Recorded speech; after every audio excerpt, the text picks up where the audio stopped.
Algebra class is one of the few places where people can buy 64 watermelons and no one wonders why. It, it's also a subject that many students struggle with. One of the main reasons of the struggle is they try to memorize, but when the problem changes, so the steps and the students are left confused. The key to success in algebra is to understand why you're doing each steps. Or, in other words, it's not just about the x, but there are some study tips and common pitfalls to avoid help you to succeed in algebra. First is know your arithmetic. To learn algebra, you have to know your basic arithmetic. Yes, that includes addition, subtraction, multiplication, and division. This is elementary school mathematics. We know, but it's essential to master these concepts. I don't mean that you need to memorize the multiplication tables. What is important is that you understand the underlying concepts behind each operation,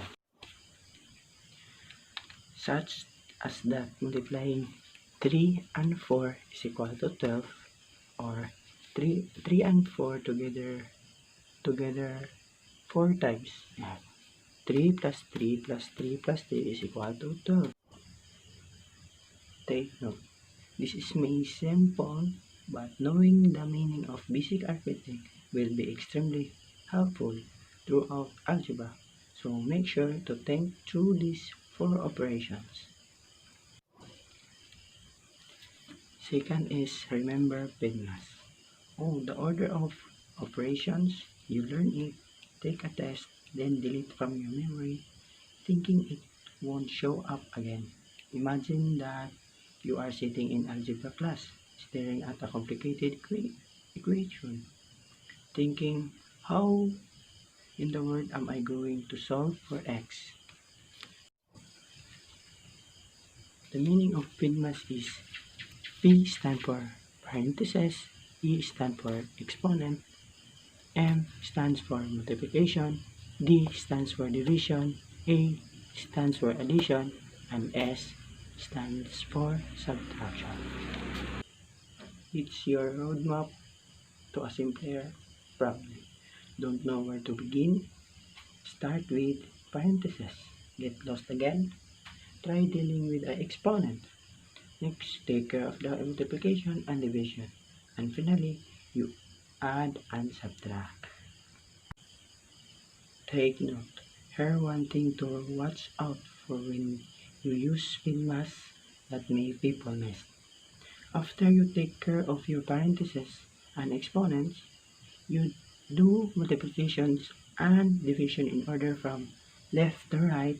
Then, when you do move on to addition and subtraction, you do this order from left to right as well.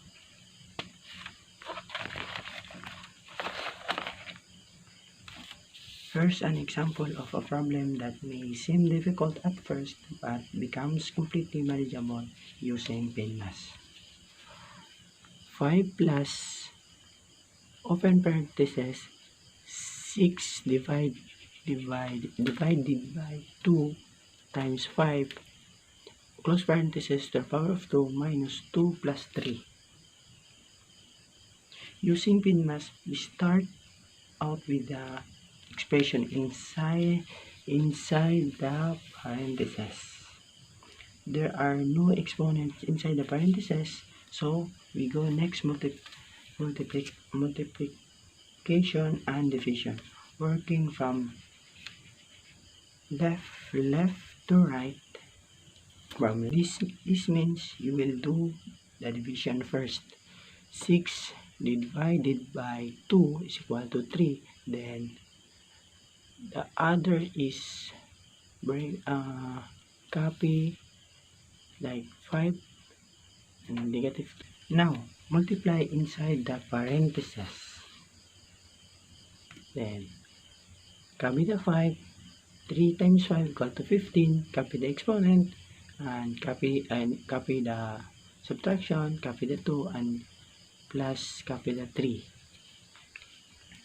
After you're done with the parentheses, the next step is to handle the exponent in 15. This is, then copy the 5 plus 15 times 15 or 15 to the power of 2 is equal to 225. Then copy the subtraction, 2, the addition, and 3. As you can see in the equation, you can see the multiplication or division, so we can skip right to the add and subtraction steps from right to left. First is we add 5 plus 225 is equal to 230. Then copy the subtraction, 2, copy the addition, and 3. So next is 230 minus 2 is equal to 228. Then copy the addition, copy the 3. The last one is 228 plus 3 is equal to 230. The third is get positively comfortable with negative numbers. Negative numbers are just like the numbers you know and love but will negative. Don't let the tiny minus sign in front through you. Be sure to get comfortable with the basic operations of negative numbers. That is adding, subtracting, multiplying, and dividing two negative numbers and a positive and negative.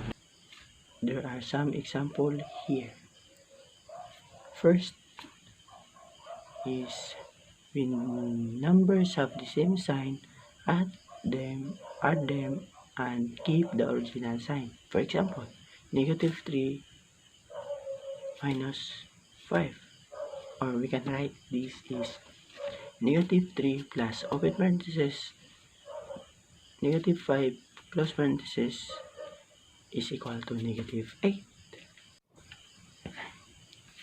Second is when the numbers have different signs, add them and keep the signs of the larger numbers or the number where the greatest distance from 0. Example is negative 10 plus 7.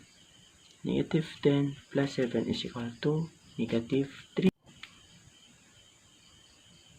The third one is a negative divided by a negative is a positive. Like for example, negative 4 divided negative 2 is equal to positive 2. The last one is a negative multiplied by a positive is a negative. For example, negative 15 times or multiplied 3 is equal to negative 45. The fourth is show your work. A lot of students try to rush through algebra problems, but taking a time to show all your steps not only helps you keep organized and avoid small errors, but you might even get partial credit for a wrong answer if your instructor can see that you are on the right track. Take note. We know that writing down all your steps takes a little longer, but one small mistake in an algebra problem can lead to a big headache in the end. Here's an example of what we mean by showing all your steps. For example, 2x minus 1 is equal to negative 3x plus 7. First, we remove the negative 3x. That's why we add 3x both sides. 2x plus 3x is equal to 5x. Then copy the negative 1 equal to negative 3x plus 3x is equal to 0. That's why we then copy the 7. The next is we remove the negative 1. That's why we add plus 1 both sides. Copy the 5x, then negative 1 plus 1 is equal to 0, then equal to 7 plus 1 is equal to 8. Then the next is we find x. That's why we divide both sides by 5. 5x divided by 5 is equal to x. Then 8 divided by 5 is equal to 8 over 5. That's why our x is equal to 8 over 5. Don't let the letters scare you. For most of your early math career, you learn that math is all about numbers. But then Algebra 2, X's, Y's, and sometimes even Z's at you, be assured they're not as bad as they look. These letters are called variables, and they really are numbers too. Yes, it can be confusing at first, but it does get better. Mathematicians use letters as variables to stand for things they want to find. The sixth is formulas are your friends. Think of formulas like a team of helpful sidekicks, especially when it comes to word problems. Depending on your class, there are a number of formulas you will need to memorize and be able to use. Take note. It's important to know that just memorizing the formula doesn't necessarily mean you will know what to do with it. Be sure to know what each variable in the formula stands for so that you can decipher what numbers is assured to which variable. 7 is be sure to answer the right question. Don't circle your answer and call it a day until you double check that you have what the problem is asking for. You may be wondering why this is even a tip, but this is a common error in algebra. For example, some problems may ask you to find the dimension of the box and you only found the length. Just because you have at the bottom of your papers doesn't mean you have the answer. Take note, read the problem statement, review what your variables mean, and be sure that you have what is asking for. 8. Work practice problems. One last tip for studying is to work out. So many problems, your hands get tired. This goes for all math subjects but especially applies to algebra. The way to perfect your problem solving ability is to practice, practice, practice. You heard it a million times before, but we'll say it again. Practice makes perfect. So do your works and do your homeworks carefully and rework the examples from your notes. Write down all your steps, and if you happen to make a small error, understand what went wrong so you can be aware of it for the next. The next is learn from your mistakes. Don't be afraid to make mistakes. They're part of the learning process. Even seasoned mathematicians make them. When you do make a mistake, the key is learning to recognize where is the problem, identify your mistakes, and then correct it. That's where real learning occurs. The next study tips is don't divide by 0. You can't do it. You will never be do it. It's one of the first rules in the holy book, which is the mathematics. Thou shall not divide by 0. When you really think about what it means to divide, this rule makes sense. Take a quick trip back to elementary school with us where we learned that division is the calculation of the number of times one number is contained in the other. That is, say we have 4 blocks. Then 4 divided by 2 is asking how many groups of 2 could you separate 4 blocks. In that the same way, 4 divided by 0 is asking into how many groups of 0 could you separate 4 blocks. But 0 is nothing. Group of 0 means that there are no blocks into a group. So, how do we separate 4 blocks into groups? We can't have blocks in. We don't. Moral of the story, don't divide by 0. The next study tips is mind the parentheses. Even though they might not seem like it, parentheses are important. Very, very important. They tell you a lot about a problem, such as what to do first or what to do grouped together. For example, consider negative 3 to the power of 2 is equal to negative 3 times negative 3 is equal to, but negative 3 negative 3 to the power of 2 without parentheses is saying takes a numbers of 3, multiply it by itself, and keep a negative sign in front. As you can see, we get 2 different answers, so be sure to keep an eye out for those parentheses. Do not take their importance for granted.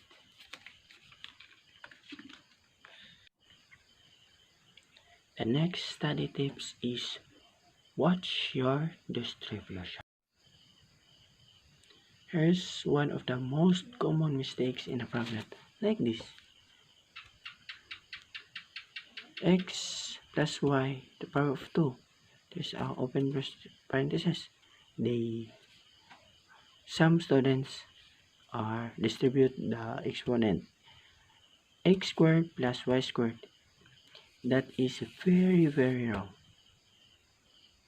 If there is an exponent on the outside of the parentheses and addition or subtraction on the inside of the parentheses, you cannot distribute the exponent. Really, don't do it. Try substitution from some numbers to verify this. For example, 3 plus 2. As I discussed earlier, or using PIMDAS.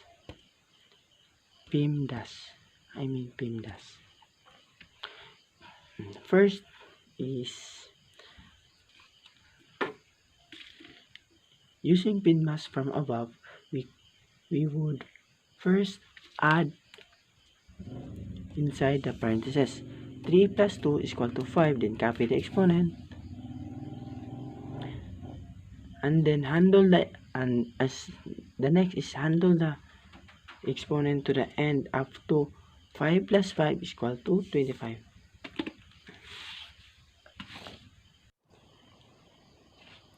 The next study tips is only cancel factors. Canceling can be a hard concept to grasp, but remembering this will be helpful.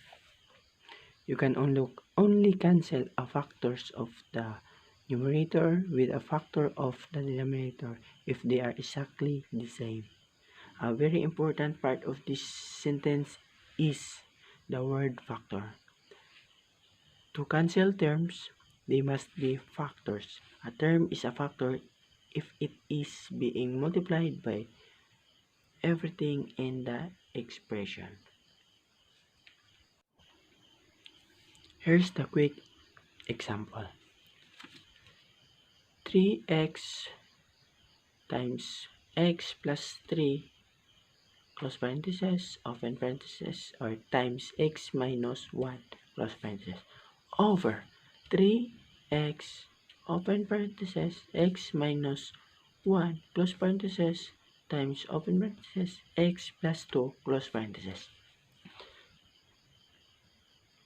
In this example, the factors of the numerators that are also factors of the denominators are 3x and x minus 1. Cancelling them leave us with whatever remains. Cancel the 3x, then 3x, then x minus 1, cancel. Remain is x plus 3 over x plus 2.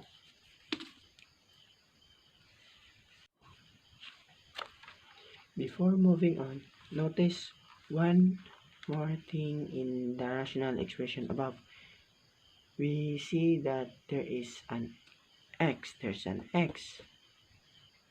Before cancelling this, remember the rule. You can only cancel factors. Take note, in the numerator is being added to 3, not multiplied, and in the denominator is being added by 2, not multiplied. So x is not a factor and therefore cannot be cancelled.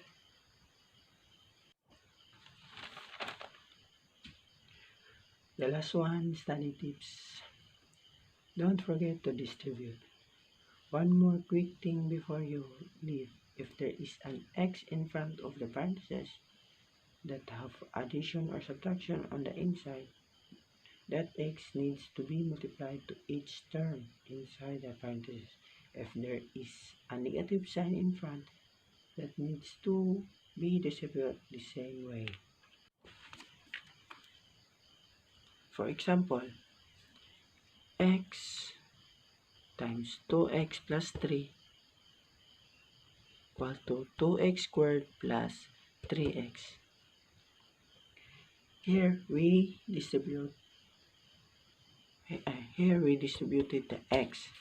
Distribute the x to 2x equal to 2x squared. Then x to 3 plus 3x. Second one is 4 minus open parenthesis x squared minus 1 is equal to in this here we distributed the minus sign, not the 4. 4 is remained. We distribute the negative or negative sign. Copy the 4. Negative times positive is equal to negative x squared. Negative times negative is equal to positive 1. Take note, with all this information, you're ready to take on algebra. We believe that if you stick to the tips, you will be highly successful in class. Above all, just remember this, understand, and don't memorize.